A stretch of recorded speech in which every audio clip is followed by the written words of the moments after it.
Hey Freeran, I heard Unicorn Overlord is great. Do you think they'll port it to PC? Soon. Oh, okay then.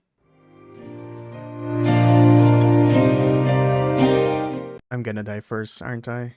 500,000.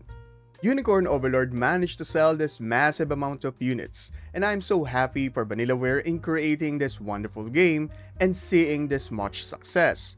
But I do believe that this number would have been bigger if they released Unicorn Overlord on Steam.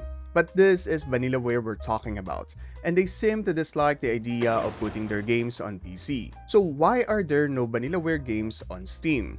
Do they hate PC?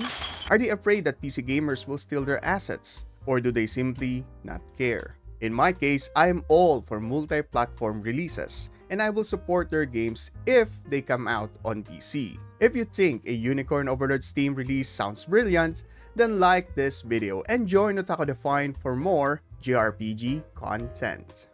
Nothing in this world could make me happier.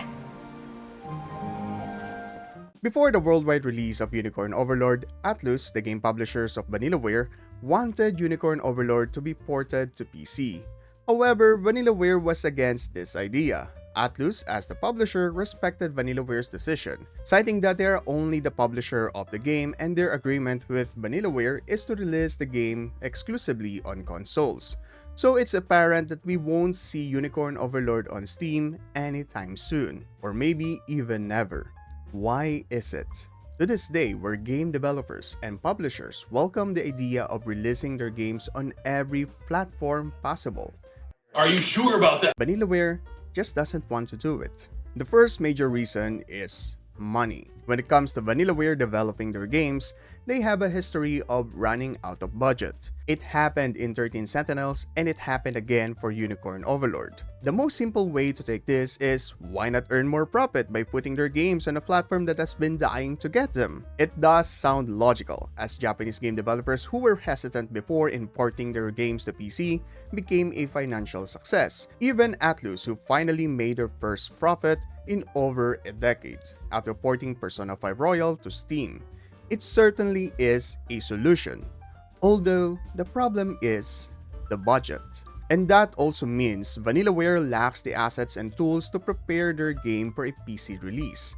There's a lot of things they had to pay for while developing Unicorn Overlord, like voice actors, the story, dialogue, sound design, game design, OST, physics, more important physics, and so many other things, that they ran out of budget to optimize their game for a PC release.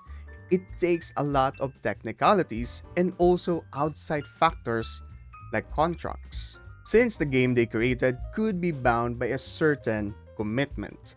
Various games weren't ported to PC because of an agreement.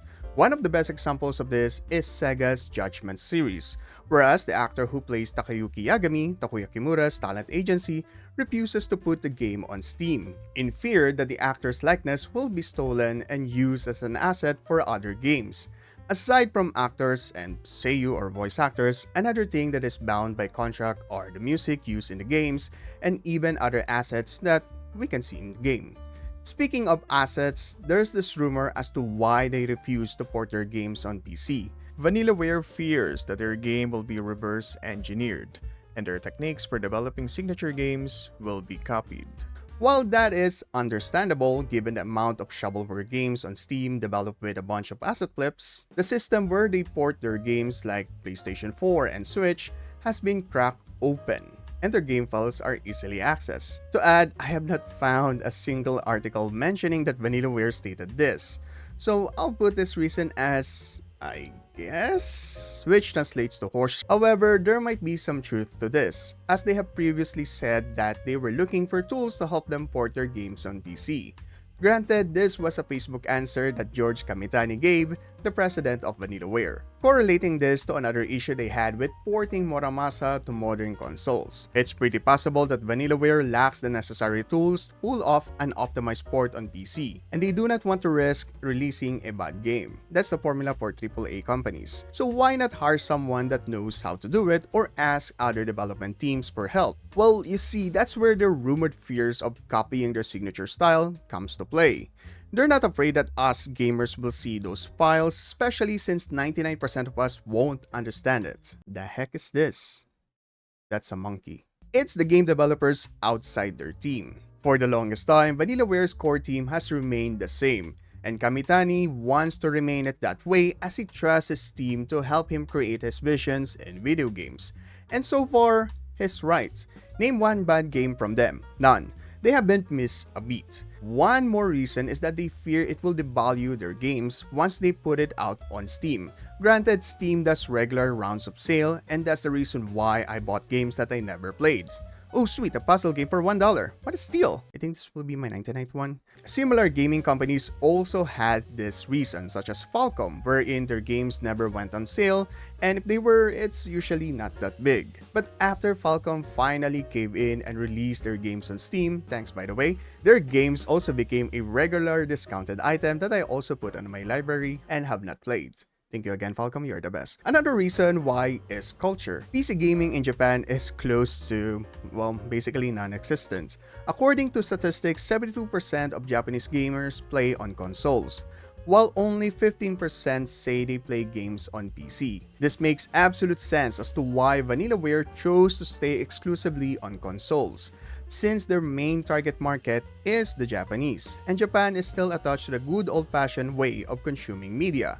You'd still see huge stores like this one I went to, like Book Off and Mandai Shoten, selling hundreds of thousands of video games on every platform. Yes, every platform except for PCs, because that's reserved for the adult section. So their way of distribution is still bound by what they were accustomed to. Is it bad? Not entirely, especially since the quality of their games has been consistent. But it's not purely good either, as the gaming industry in Japan is changing, as around 46% of the younger generation of Japanese gamers now prefer to play foreign game titles and are known to participate in esports, live streaming, and VTubers. More people are now picking up on PC gaming. That's one of the major reasons why companies like Capcom, Falcom, Koei Tecmo release their games on Steam, and we see Atlus following suit. So the question is, will we ever see Unicorn Overlord on Steam? Will we one day turn on our PC and play 13 Sentinels? Will X-Twitter explode once more when they see the sorceress in Dragon's Crown? Only time will tell. But also money.